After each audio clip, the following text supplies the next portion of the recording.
ஏன்னா ஒரு சிஎம் கொள்ற அளவுக்கு எடுத்திருக்காங்க அந்த படம்.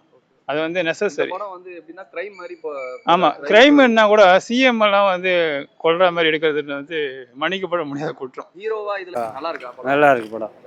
நல்லா இருக்கு. நல்லா இருக்கு அண்ணா. படம் சூப்பர். அந்த மாதிரி படம். என்ன மாதிரி கான்செப்ட்? என்ன மாதிரி இது ஸ்டோரி? ஸ்டோரி நல்ல ஸ்டோரி. நான் கடைசிக்கு அவன் கையாலே கல்யாணம் கொள்றது. என்ன படம் பார்த்தீங்க? என்ன இந்திரா காடா? ஆனந்த காடு. ஆமா. மலையாளமா தமிழ்ல பாத்தீங்களா? தமிழ். இதுல என்ன சொல்ல வராங்க? என்ன மாதிரி ஸ்டோரி வந்து சொல்ல வராங்க? மலையாளமும் தமிழும் சேர்ந்து கலந்து. பிரபாகரோட ஒரு ஸ்டோரி ஏதாவது சொல்றாங்களா? ஓ, ஜப்னா பத்தி காட்டுறாங்க. நார்மலா இருக்கு. ஓகே. கிளைமேக்ஸ் எப்படி இருக்கு? கிளைமேக்ஸ் நல்லா இருக்கு. என்ன இலங்கையை பத்தி பேசிருக்காங்களா? எப்படி படத்துல எதை பத்தி பேசிருக்காங்க? தீவிரவாதி. சூப்பர். ஓகேவா? நல்லா தான் இருக்கு.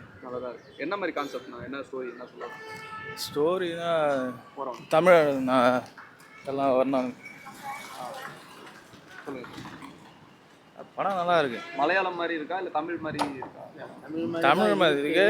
ஆனா அடிமைத்தனத்தை அடிமைத்தனத்தை ஒடிக்கிறாங்க. ஆமாம், மக்களை அடிமைப்படுத்தி ஒருத்தர் சொகுசாக வாழணும்னு நினைக்கிறாரு, அதை ஒடிக்கிறாங்க. இந்த மாதிரி விழிப்புணர்வு நிறைய வந்தால் கூட திருந்தது மாட்டாங்க.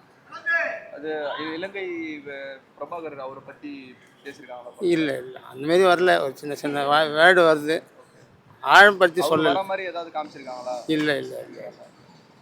அதாவது இலங்கை தமிழ் பேசுறதுனால நம்மளுக்கு அந்த வாசனை தெரியுது. இருந்தாலும் அந்த சுச்சுவேஷனுக்கு ஏற்ற மாதிரி தான் இருக்குது. ஒன்றும் இல்லை, நல்லா இருக்குது. போர் அடிக்காமல் போகுது, பார்க்கலாம் ஒரு வாட்டி. ஆரியா எப்படி பண்ணியிருக்காரு? சூப்பராக பண்ணி. படம் ஃபுல்லாகவே வராரா இல்லை பாதி வராரா? இல்லை, முக்கால் வயசுலேருந்து வராப்புல.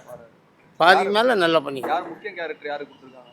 முக்கிய கேரக்டர் ஆர்யா தான் முக்கிய கேரக்டர். ஃபைட் இருக்கா படத்தில்? ஃபைட் எல்லாம் நல்லா பண்ணிக்கிறேன். காமெடி அந்த மாதிரி சென்டிமெண்ட் இருக்குது, காமெடி கிடையாது. படம் பார்க்கலாம், விரும்பி பார்க்கணும். நான் அதுமாரி கேரக்டர்லாம், அதாவது அடிமைத்தனத்தில் பண்ணி ஒருத்தர் குளிர் காயறதும் மேலுக்கு வர்றதும் நல்லா வெளிச்சம் போட்டு காட்டிக்கிறான். இது வந்து ஒரு தப்பான கான்செப்ட். அவன் எவ்வளோ இன்வெஸ்ட்மெண்ட் பண்ணி பண்ணுறான், எவ்வளோ கஷ்டப்படுறான். மக்களை ஏமாத்துறது, கிரியேட்டிவிட்டியாக அவங்கள வந்து டாமினேட் பண்ணுறது, படம்ன்றது ரியல்ன்றது எல்லாமே உண்மை. ஆனால் இருந்தாலும் அவங்களுக்கும் நம்ம சப்போர்ட் பண்ணணும். அவங்களும் நல்ல விதமான சொசைட்டிக்கு ஒரு நல்ல படத்தை கொடுக்கணும். மக்களுடைய நலனுக்காக முக்கியத்துவம் கொடுத்துருக்காங்க. அரசியல்வாதிங்க எப்படி இருக்கணும், அவங்க வந்து எப்படி நடந்துக்கணும், அவங்க நடந்துக்கலன்னா அவங்களுக்கு என்ன விதமான பனிஷ்மெண்ட் கொடுப்பாங்க, நான் நம்ம இல்லைன்னா இயற்கை கடவுள் எதோ ஒன்று சொல்லலாம், அந்த மாதிரி எடுத்திருக்காங்க படம். யாரு முக்கியமா இருக்காங்க? ஹீரோ வந்து நம்ம இவர் போட்டிருக்காங்க, ஆர்யாவை. ஹீரோன்னு அவர் சொல்ல முடியாது. ஏன்னா அவர் வந்து ஒரு அவர் வந்து சொல்றதை செய்யறாரு. இதுக்கு பின்னாடி யாரோ இருந்து இயக்குறாங்க. ஆனா அவர் ஹீரோ கிடையாது. அவர் வந்து எப்படி ஒரு நக்சலைட்டா அப்படி வராரா இல்ல வந்து ஒரு பொது எனியோ எப்படி இருந்தாலும் சரி, யாரோ ஒருத்தர் பேக்ரவுண்ட் இல்லாம இந்த மாதிரி படம் எடுக்க முடியாது. ஏன்னா ஒரு சிஎம் கொள்ற அளவுக்குலாம் ரைட்ஸ் யாருக்கும் கிடையாது.